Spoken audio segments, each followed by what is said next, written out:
Street fight में डर लगता है, हाथ पैर कांपने लगते हैं ना। ये वीडियो सिर्फ तुम्हारे लिए।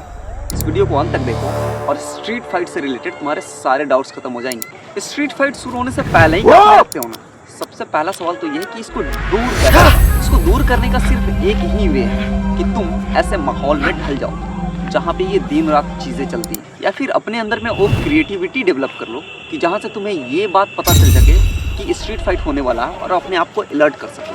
लाइक जूम करके अपने आप को गार्ड में लेकर के आ जाओ, या फिर क्यों जैसे ही फाइट शुरू हो तो बस सेपरेशन मेंटेन कर लो, या फिर ढेर सारी चीज़। स्ट्रीट फाइट में पैनिक होने का सबसे बड़ा रीज़न तो ये है कि तुम अलर्ट नहीं हो, तुम्हारा कॉन्शियस ब्रेन ट्रेंड नहीं है। दूसरा सवाल तो ये है कि मूवीज़ देख करके जो तुम फ्लाइंग किक्स जैसे कि 720, 540 का इस्तेमाल करना सीखते हो, क्या ये स्ट्रीट फाइट्स में इस्तेमाल हो सकती है?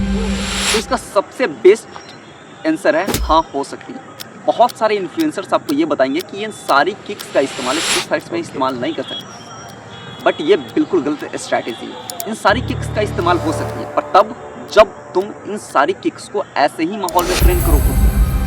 720, 540 तुम्हारे इतने बेहतरीन तरीके से ट्रेन हो कि तुम जब चाहो जहाँ चाहो वहाँ पे इस्तेमाल करो।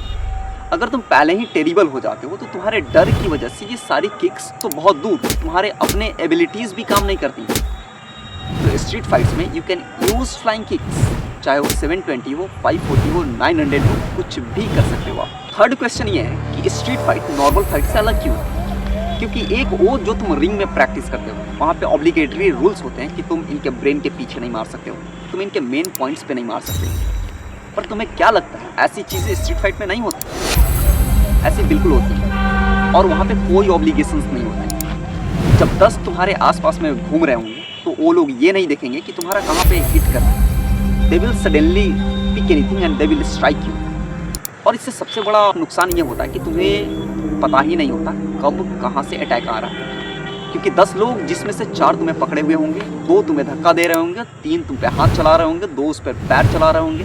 ये तुम्हें कुछ भी पता नहीं होगा, और अगर ऐसे कंडीशंस में अगर तुम ट्रेंड नहीं हो तो स्ट्रीट फाइट तुम्हारे लिए डेंजरस हो सकती है। इसीलिए जहाँ पे एक जगह पे जहाँ पे रूल्स है और एक जगह जहाँ पे रूल्स नहीं है, यही डिफरेंसेस है मेजर स्ट्रीट फाइट और एक नॉर्मल फाइट के बीच में। अब सवाल आता है कि तुम स्ट्रीट फाइट अगर शुरू हो जाए तो लड़ोगे कैसे? इसको लड़ने का सबसे सिंपल तरीका ये है कि तुम अलर्ट हो जाओ।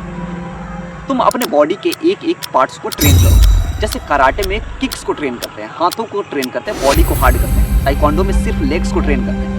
मुआय थाई में नकल्स, बेयर नकल्स और एल्बोस का इस्तेमाल करते हैं। कंबोडियन आर्ट्स में हेड्स तक का इस्तेमाल करते हैं। तो स्ट्रीट फाइट में बिल्कुल भी तुम्हें हर एक बॉडी पार्ट्स को ट्रेन करना हो, एक एक बॉडी पार्ट्स को। तुम कहीं पे भी कोई भी रेकलेसनेस नहीं दिखा सकते हो, क्योंकि तुम्हारा एक भी बॉडी पार्ट अगर वीक पड़ गया तो तुम वहाँ के बाद रिस्पॉन्ड ही नहीं कर पाओगे।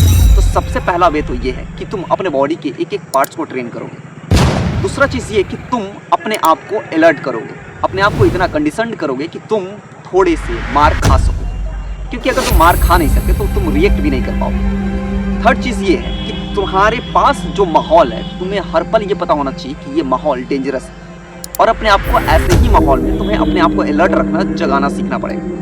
यही सबसे बड़ा फैक्टर है स्ट्रीट फाइट। और अगर तुम इस फैक्टर्स को समझ जाते हो तो तुम स्ट्रीट फाइट में कहीं पे भी किसी भी तरीके से इंगेज हो सकते हो। ये अलर्टनेस तुम्हें सिंगल अपोनेंट के लिए तो आसान बना ही देती है, इनफैक्ट मल्टीपल अपोनेंट्स भी तुम्हारे आगे कुछ नहीं कर पाते। अगर तुम इस चैनल पे नए हो तो इस वीडियो को लाइक कर दो, चैनल को सब्सक्राइब कर दो और आइकन बेल को प्रेस कर दो, ताकि हमारी वीडियोस आप तक सबसे पहले पहुंच जाए।